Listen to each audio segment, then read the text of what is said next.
Hi welcome to Ashwin cooking. ನಾನು ಇವತ್ತು evening snacks ಆದಂತಹ ಪೊಟ್ಯಾಟೊ ಬಾಲ್ಸ್ನ ಮಾಡ್ಕೊಳ್ಳೋದು ಹೇಗೆ ಅನ್ನೋದನ್ನು ತೋರಿಸ್ತಾ ಇದ್ದೀನಿ. ತುಂಬಾ ಈಸಿಯಾಗಿರುತ್ತೆ.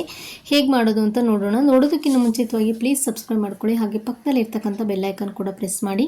ನಾನಿಲ್ಲಿ ಅರ್ಧ ಕೆಜಿಯಷ್ಟು ಆಲೂಗಡ್ಡೆಯನ್ನು ತೊಗೊಂಡಿದ್ದೀನಿ. ಇದನ್ನು 2 ಭಾಗವಾಗಿ ಕಟ್ ಮಾಡಿಬಿಟ್ಟು ಒಂದು ಕುಕ್ಕರ್ಗೆ ಸೇರಿಸ್ಕೊತಾ ಇದ್ದೀನಿ. ಇದಕ್ಕೆ ಅಗತ್ಯ ಇರೋಷ್ಟು ನೀರು ಹಾಗೆ ರುಚಿಗೆ ತಕ್ಕಷ್ಟು ಉಪ್ಪನ್ನು ಕೂಡ ಸೇರಿಸ್ಬಿಟ್ಟು ಲಿಡ್ನ ಕ್ಲೋಸ್ ಮಾಡಿ 2 ವಿಸಲ್ ಕೂಗಿಸ್ಕೋಬೇಕಾಗತ್ತೆ ಈ ಆಲೂಗಡ್ಡೆಗಳನ್ನು. ಸೊ ನೀವಿಲ್ಲಿ ನೋಡ್ತಿರ್ಬೋದು ಯಾವ ರೀತಿಯಾಗಿ ಆಲೂಗಡ್ಡೆ ಎಲ್ಲ ಬೆಂದಿದ್ದಾಗಿದೆ ಅಂತ.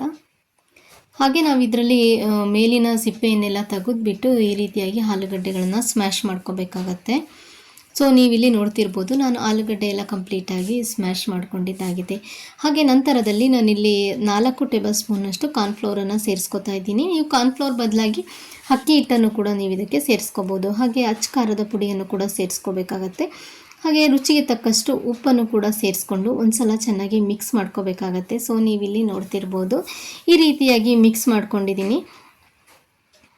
ಸೊ ನೋಡಿದ್ರಿ ಅಲ್ವಾ, ಈ ರೀತಿಯಾಗಿ ಮಿಕ್ಸ್ ಮಾಡಬೇಕಾಗತ್ತೆ. ಈಗ ನಾವು ಕೈಗೆ ಎಣ್ಣೆಯನ್ನು ಸ್ಪ್ರಿಂಕಲ್ ಮಾಡಿಬಿಟ್ಟು ನಂತರದಲ್ಲಿ ನಾವು ಬಾಲ್ಸ್ಗಳನ್ನಾಗಿ ಮಾಡ್ಕೋಬೇಕಾಗತ್ತೆ. ಈ ರೀತಿಯಾಗಿ ನಾನಿಲ್ಲಿ ಚಿಕ್ಕದಾಗಿ ಬಾಲ್ಸ್ಗಳನ್ನು ಕೂಡ ಮಾಡ್ಕೊಂಡಿದ್ದೀನಿ. ತುಂಬಾ ರುಚಿಯಾಗಿರುತ್ತೆ. ನೀವು ಕೂಡ ಒಂದ್ಸಲ ಟ್ರೈ ಮಾಡಿ ನೋಡಿ.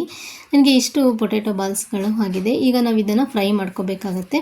ಫ್ರೈ ಮಾಡಲಿಕ್ಕೋಸ್ಕರ ನಾನಿಲ್ಲಿ ಎಣ್ಣೆಯನ್ನು ಬಿಸಿ ಇಟ್ಟಿದ್ದೆ. ಎಣ್ಣೆಯೆಲ್ಲ ಬಿಸಿ ಹಾಕ್ತಿದ್ದಾಗೇ ನಾವಿಲ್ಲಿ ಮಾಡಿಟ್ಕೊಂಡಿರ್ತಕ್ಕಂಥ ಪೊಟ್ಯಾಟೊ ಬಾಲ್ಸನ್ನೆಲ್ಲ ಸೇರಿಸ್ಬಿಟ್ಟು ಈ ರೀತಿಯಾಗಿ ಬಬಲ್ಸ್ ಎಲ್ಲ ಕಡಿಮೆ ಆದ ನಂತರದಲ್ಲಿ ನಾವು ಈ ರೀತಿ ಫ್ರೈ ಆಗಿರುತ್ತೆ ಅಂತ ಅರ್ಥನೇ.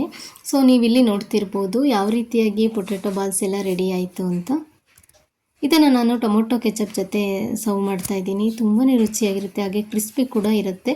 ಒಂದ್ಸಲ ನೀವು ಕೂಡ ಈ ವಿಧಾನದಲ್ಲಿ ಟ್ರೈ ಮಾಡಿ ನೋಡಿ ಹೇಗೆ ಬಂತು ಅಂತ ಕಮೆಂಟ್ ಮೂಲಕ ತಿಳಿಸಿ. ಹಾಗೆ ಲೈಕ್ ಮಾಡಿ, ಶೇರ್ ಮಾಡಿ. Thank you.